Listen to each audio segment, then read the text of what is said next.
guys? Welcome back to another episode of our special Austin series of the Barbell Brigade Talk Show.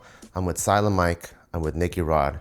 And this is a question that everyone wants to know. They want to know the key secrets to success.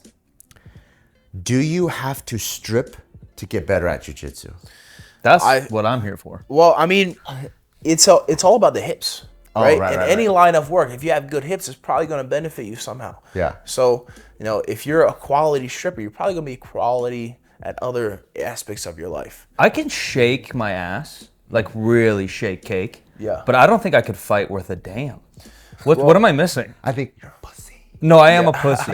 I think if you took those hips and that cake to a gym like B Team, we could produce something. We could make you tremendously better than you are now. I believe it. I need it because I am a pussy, and all I get is just cat calls where you're whooping ass. It's okay to be soft, but don't let people know that you're soft. Oh, all right. Keep on the DL. Yeah. So I know your story where when you're coming up, you're just taking every gig, and I really respect the hustle because you have like this, not just this relentless mentality on the mats, but like in life, you're like, I'm gonna do whatever it takes to make it happen. And one of the gigs you had was being a stripper in Vegas, right? Well, actually, I was a male stripper, male performer, whatever. We'll call it male performer.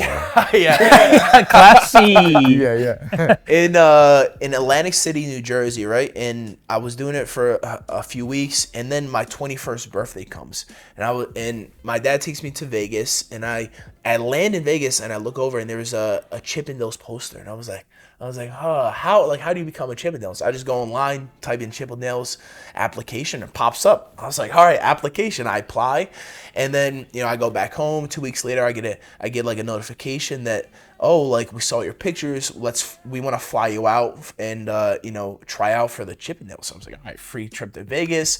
Maybe they're making real money. Let's check it out. So I go back. I do the whole ordeal. Pretty much, I land, and the next night they have a show, and they're like, listen, come watch the show. So I stay, watch the show. I was like, all right, these guys are decent looking guys, but I definitely look better. Some of them were a little bit aged. I thought they were all going to be shredded like bodybuilders. Like the Billboard. Like the Billboard. They're not as shredded as the Billboard? I would say if the Billboard's 10, those guys were like 8s. So that's still pretty good. Good looking guys, but not total false. For perception, perception tells you, man dime, these guys are man 8s. So not terrible, man, right? 8s, got it. So man 7s maybe. So I watch the show. Next day they're like, all right, come audition. So I go audition. They pretty much just play some music. I have to shake my balls in front of the audience, which is just like the manager essentially. What are you wearing? I'm wearing just shorts, right? All right. I take the shirt off, just shorts and shorts and a rash guard. No, yeah, right. This was actually pre-jiu-jitsu. I didn't even start jiu-jitsu yet. Shit. Yeah, I was just just out of college essentially, a few years out of college, and then they're like, a few hours later they text me and they're like, listen, we want you to stay and become part of the team, and I was like, all right, well, how much you make? They're like, listen, we start you off at I think it was 50 or 60K, but you can make another 50 or 60K in not tips, but extracurriculars. It sounds a bit tricky, right? Extracurriculars being photo shoots, bachelorette parties, things like that. So I came to the conclusion that it just wasn't enough money for me to move across the country to make to guarantee 50 to potentially 100. I didn't want to cap myself, although it was only 2 hours of work a day. It was you work 6 days a week from 9 to 11, and then you're done. So you have That's time to entrepreneur or do whatever else you wanted to do. So that is pretty good. Yeah. So I still have it in the back of my mind. I was like, eventually, if it came to it, I could always just go back to this thing. I saw some guys that were in their 30s doing it, so I was like, I could be pretty for a while. So. What's the deal? Because I think Magic Mike is in Jersey. Is there just male stripper in the water in Jersey? I think it's the mix of the Italians. It's a big melting pot. Italians like to shake their stuff. That's true. The Latins got hips. I think it's the culture. There's a bunch of Latins. There's Italians. It's the New York melting pot kind of makes for these exotic men. So you're saying Bart has no chance? I'm saying I've seen people like Bart succeed in that field of work.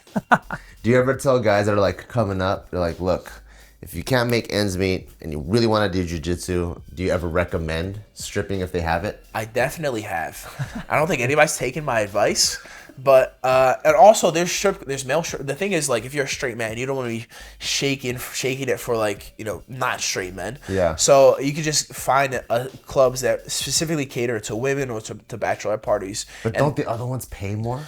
Yeah, but what's your pride worth? You know, you gotta value. I definitely have seen other male strippers get, like, you know, $200 for, like, a lap dance or something, but I'm not the kind of guy that's gonna give another guy a lap dance. You know what I mean? But you know, isn't if the guard kind of like a lap dance already? With full mount? But it's all about intention, right? You're trying to hurt. I'm trying to hurt, not arouse. and he's trying to squirt. It's different. Yeah, that's true. So from stripping, how did you, with that like big carrot, right? It's like, fuck, we can make almost 100 grand. What made you go like, you know what, I'd rather do this and probably not make as much, but start from the bottom, but this is what I'm really good at? Well, I always just kind of followed what I loved and what I was passionate about. And, you know, I feel like while I was in the midst of thinking about chipping nails, then I was kind of the same time where I started my first, like, jiu-jitsu week. And when I started jiu-jitsu, I was addicted to it. Honestly, I treated it just like wrestling. I only knew how to treat it like wrestling. I would go to practice. I'd be consistent in my training every day. I would try to, and it was so, like, I wouldn't even try to just train at one spot. I trained at South Jersey BJJ as my main home spot, but every other day I'd go to different gyms. I'd go to Ricardo Almeida, I'd go to Grindhouse BJJ, and I would consistently train at other spots. I try to find the best grapplers in my area, in the New York, New Jersey area, even in the Pennsylvania area. And man, I was just like, I keep getting better. I keep beating all these guys. Like, how can I stop that? What doesn't make sense for me to stop? So, and then eventually I kept competing. And then once I found John Danaher, my progress, like, went through the roof. That's crazy that you sought out gyms to go, because one of the first things I hear when people are even choosing a gym, they usually go with their friend's gym because they're like, well, I don't know anybody over there, right? Yeah. So they want to go with someplace where they're familiar, and there's like this like social anxiety of meeting new people and then immediately having to like shake hands and just get at it.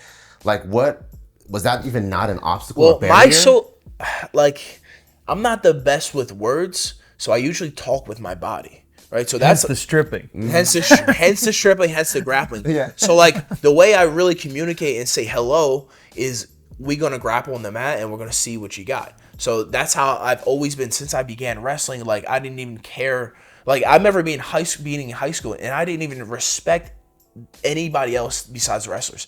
Football players, basketball players, I just saw them. It sounds bad, but I saw them as lesser than me because I wrestled and they did it. I'd be like, my day is so much harder than yours. How could I possibly respect you? I remember being in math class, and the math teacher was the basketball coach, and I'd be like 14, 15, and I would think every day I saw him, I'm like, I could beat this guy's ass right now. And I'm telling you, do really important shit. Yeah. This is how you do your taxes. Like, I will whoop that ass. And he was a super nice guy, but dude, that's just all I would think about, is that I could beat all these guys and all the guys on your team. And it's not good to go about life like that, because it's a bad way to live. But once I found jiu-jitsu, that kind of social angst wasn't really there for me, because I would just shake hands and kind of, I talk like that, talk with my physicality. And then would you say that was also like a way of making friends, where like when you feel that someone is tough or whatever, you're like, okay, cool, like you're kind of like part of my pack or part of my tribe? It's like a opening ceremony, or like just a way to show respect. Like, we go at it, we grapple hard, and then we shake hands and be cool afterwards. It was a great way for me to meet people, and honestly, it just happened because I was so persistent about finding the best training around, and I wanted that best training every single day. Super inspiring. So all you little bitches out there that want to join powerlifting or jiu-jitsu or whatever, shake that ass. Don't go, oh, I don't know anybody over there. Just go find the best place. Surround yourself with tough, like-minded people, because iron sharpens iron. See you guys next time.